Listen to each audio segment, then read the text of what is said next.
সঙ্গীতের প্রাপ্ত থেকে আরও একটা নতুন ব্লগে সবাইকে স্বাগত। আশা করি আপনারা সবাই ভালো আছেন আর আমাদের দিনগুলো সত্যি খুব ভালো কাটছে। সকাল সকাল ব্রেকফাস্টের পর চলে এলাম বাইরে এসে দেখি মাউবুড়ি বসে আছে ঘাসের উপর ঘুমোচ্ছিল, সেই জন্য ওকে একটু আদর করে দিচ্ছিলাম আর ও আদর নিচ্ছিল, রোদের মধ্যে শুয়ে শুয়ে ঘুমোচ্ছিল। তারপর আমাকে দেখে মুখটা তুলে বলল গলাটাই একটু আদর করে দিতে, সেই জন্য আজকে একটু আদর করে দিচ্ছিলাম মাউপুষিকে। আর রোদটাও বাইরে খুব সুন্দর দিয়েছিল। 1 কিলো 300 ইলিশ মাছ এই জন্যই রান্না করবো। মেশিনে কাটে বলি এত সুন্দর করে সাইজটা হয়।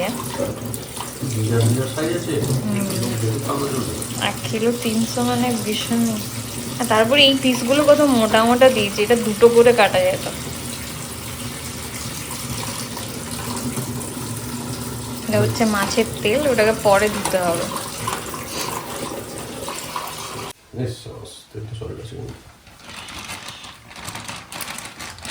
ডিম আছে এর সাথে? না, এই মাসে ডিম পাই না কারণ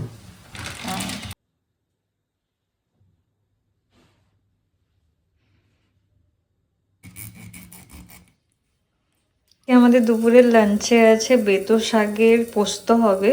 একটুখানি বেতো শাক এনেছিলাম, তো বেতো শাকের পোস্তটা খেতে আমার খুব সুন্দর লাগে। আর ইলিশ মাছের তেল দিয়ে বেগুন ভাজা হবে। আর ইলিশ মাছের কি হবে সেটা এখনও ডিসাইডেড নয়। আর এদিকে চলছে উচ্ছে ভাজা, আর এখানে চাটনি হয়ে গেছে।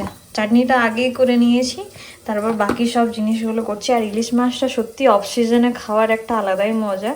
আর তেলটা তো প্রচণ্ড তেল হয়েছে, ইলিশ মাছের শীতকালে নাকি প্রচণ্ড তেল হয়, তো সেই তেল দিয়ে আজকে বেগুন ভাজবো। বেতো শাকের পোস্ত রান্না করব, তাই জন্য প্যানের মধ্যে তেল দিয়ে দিয়েছি। তারপর দিয়ে দিলাম একটুখানি কালো জিরেটা ভাজা ভাজা হয়ে গেছে, তো এরপর আমি শাকগুলো দিয়ে দিলাম।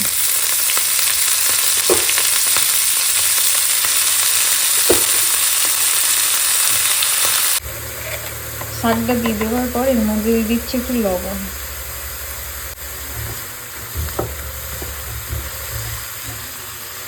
দিল্লিতে এই শীতের সময় পাওয়া যায় হচ্ছে বেতো শাক, মূলো শাক আর সর্ষে শাক।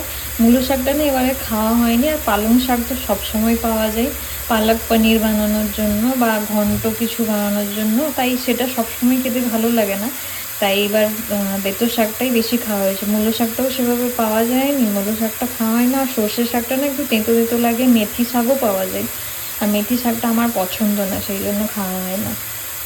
আর শাকের মধ্যে আমার ভীষণ ভালো লাগে সুইনি শাক খেতে। সুইনি শাকটা যদি যখন বাড়ি যাই মা আমার জন্য বানায়, বাবা বাজার থেকে কিনে এনে দেয় আর মা বানায়, তারপর রান্না করে দেয়। এবার পোস্তটা দিয়ে দিলাম, শাকটা ভাজা ভাজা হয়ে গেছে, এবার পোস্তটা দিয়ে ভালো করে ভেজে নেব। এই যে শাক পোস্ত আমার ভাজা হয়ে গেছে, লাস্টে কিছু লঙ্কা দিয়ে দিলাম যাতে ফ্লেভারটা একটু ঝাল ঝাল হয়। আর তারপর একটুখানি সর্ষের তেল দিয়ে এটা একটু ভেজে নেবো।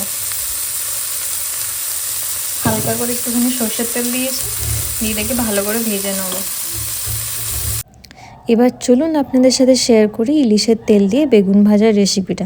ইলিশের তেল দিয়ে যে বেগুনটা ভাজবো বলে রেখেছিলাম, ইলিশের তেলের মধ্যে একটুখানি সর্ষের তেল দিয়ে দিয়েছিলাম যাতে গরম প্যানের মধ্যে দিলে যাতে তেলটা চিটিয়ে না যায়, সেই জন্য একটুখানি সর্ষের তেল দিয়েছিলাম। আর ভেবেছিলাম যে ইলিশের তেলটা যেহেতু অফ সিজনে ইলিশ অর্ডার করা হয়েছে, সেই জন্য তেল নাকি খুব ভালো বেরোবে। কারণ অনেকের ভিডিওতে দেখা শীতকালে হাঁসের মাংসতে বা এমনি নর্মাল মুরগিতে, দেশি মুরগিতে বা ইলিশ মাছে অনেক তেল বেরোয়। বাট তারপর যখন প্যানের মধ্যে দিয়ে দেখলাম বেশি তেল বেরোচ্ছিল না, তাই জন্য আমি একটুখানি সর্ষের তেল দিয়ে বেগুনগুলোকে ভাজলাম, নাহলে বেগুনগুলোকে ভাজাই যেত না। আর বেগুনগুলোর মধ্যে নুন হলুদ ফার্স্টেই মাখিয়ে নিয়েছিলাম।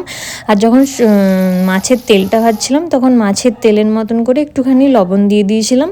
তারপরে এগুলোকে ভাজতে দিয়ে দিয়েছিলাম। ভাজা ভাজা হয়ে যাওয়ার পর এগুলোকে উল্টে দিতে হবে, তাহলেই আপনার ইলিশ মাছ দিয়ে বেগুন ভাজা কমপ্লিট। আর এটা খেতেও খুব সুন্দর লাগে, তাই আমি আজকে বানিয়ে দেখলাম কীরকম লাগে। এখানে আমার ইলিশের তেল দিয়ে বেগুন ভাজা হয়ে গেছে, নামিয়ে দিয়েছি। এবার চলুন ইলিশ মাছের রেসিপিটা আপনাদের সাথে শেয়ার করি। আমাদের কিচেনের সব থেকে বড় শেফ চলে এসেছে রান্না করার জন্য।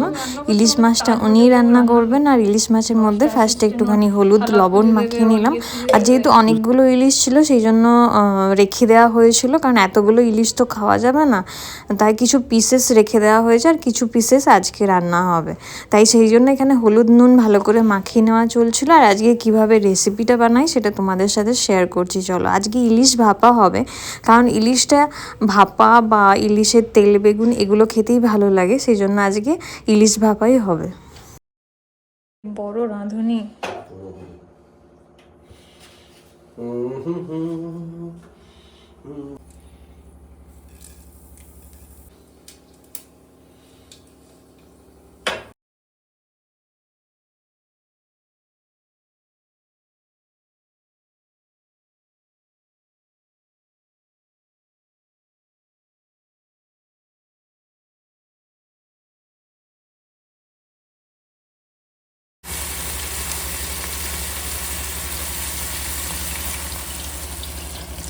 মাছটা ভাজাও হয়ে গেল, নুন হয়ে গেল, জলও হয়ে গেল। একটু ঢাকা দিয়ে রেখে দাও হালকা আছে। লোকটা দাও, ডুল ডুল ডুল ডুল করে এটা দিয়ে দাও।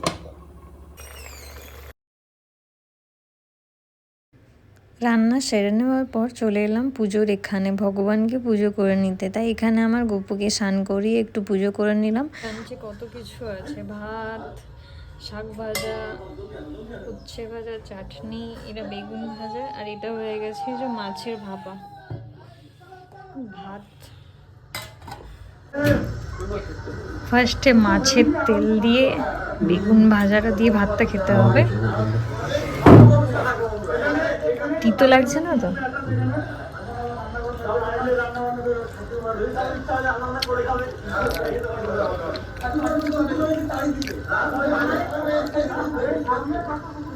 কেমন লাগছে বলো? মাছের তেল দিয়ে বেগুন ভাজা ভালো।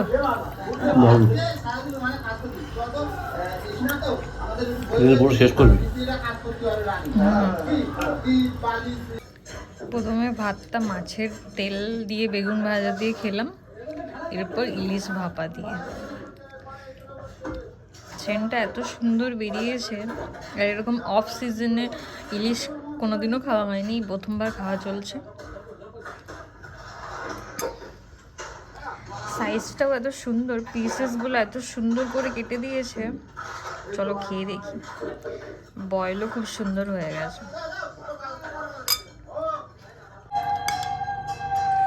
মাছের গ্রেভিটা খুব সুন্দর হয়েছে, পোস্তটা বেশি দেওয়া হয়েছে না।